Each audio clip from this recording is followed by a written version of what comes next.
और पढ़ाई लिखाई का ये है कि मैंने अंग्रेज़ी में एमए किया हुआ है, पत्रकारिता में मुझे डिप्लोमा हासिल है त्रिपुरा मतलब भारतीय विद्या भवन के त्रिपुरा कॉलेज से, Rajendra Prasad institute of management and communication Mumbai के ब्रांच से। वहाँ से पत्रकारिता में मुझे डिप्लोमा हासिल है, अव्वल दर्जे का पोस्ट ग्रेजुएट जो है डिप्लोमा। और मैंने इग्नू से बीएड किया हुआ है और संगीत में प्रशिक्षण प्राप्त है। मैं इससे पहले पढ़ाने का काम करती थी और दूरदर्शन आकाशवाणी में घोषणा करने के काम करती थी। प्रोग्राम वगैरह मैं अनाउंस करती थी, अरेंज करती थी।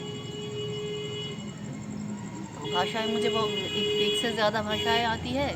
मुझे फ़िलहाल कुछ ड्राफ्टिंग वगैरह करनी है, जैसे हम चिट्ठियाँ लिखते हैं, दरख्वास्त भेजते हैं, छुट्टी का दरख्वास्त करते हैं, कभी मकान बनवाने का, कभी किसी कोई सामान ख़रीदना है, कुछ लाइसेंस लेना है तो फॉर्म फिलअप करना होता है, हमें नगर निगम को कारोबार भी करना होता है तो कभी दरख्वास्त लिखनी होती है। बहुत सारे ऐसे हमारे छोटे काम होते हैं जिसके लिए बहुत से लोगों को अदालत के दरवाजे खटखटाने पड़ते हैं, जो वृंदावन में ज़्यादा है नहीं, मथुरा तक जाना पड़ता है, बहुत पैसे खर्च करने पड़ते हैं, समय भी निकल जाता है। तो मैं सोच रही हूँ मैं अपनी पढ़ाई लिखाई को ऐसे ही काम में लाऊं। जब मैं कलकत्ता में अस्पताल में थी, बीमार चल रही थी, तब ऐसा काम मैं कर देती थी मुफ्त में ही, कोई पैसे वैसे किसी से नहीं लेती थी।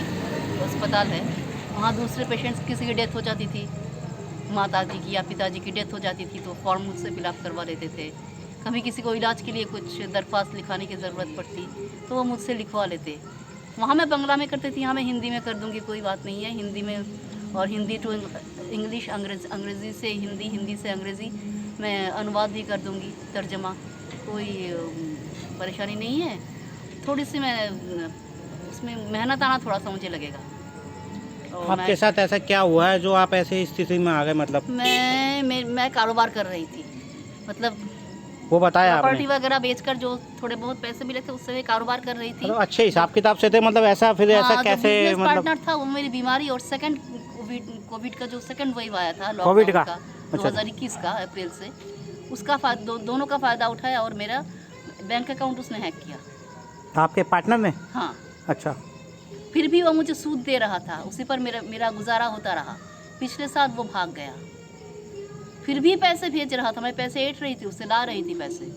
अगस्त में मेरी बीमारी बढ़ गई, मैं अस्पताल में एकदम। क्या बीमारी हुई थी आपको? वही पैरालिटिक अटैक बढ़ गया, पैरालिसिस का अटैक बढ़ गया था। अच्छा, गर्मी की वजह हाथ पैर रुक जाते हैं पूरा पैरालाइज में?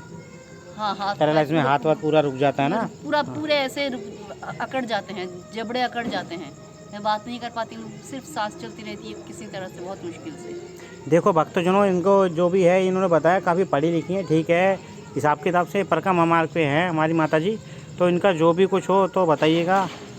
मेरा नाम सुदेशना दासगुप्ता है, कई लोग मुझे कमलिनी के नाम से भी जानते हैं सोशल मीडिया में। आप प्रॉपर कहाँ बैठते हो? हाँ, जो कोई भक्त लोग देखना चाहिए, देखो भक्त ये परकम हमारे के अनुदयचार्य की है ना, अनुदयचार्य गौरी गोपाल आश्रम, उससे गौरी गोपाल आश्रम से आगे थोड़ा सा ही यही है, ये देखो यही ये माता जी बैठी सोहम आश्रम के सामने।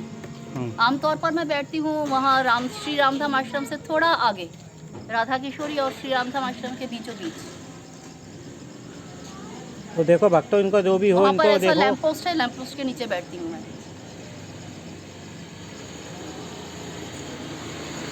ठीक है माता जी, राधे राधे। राधे राधे।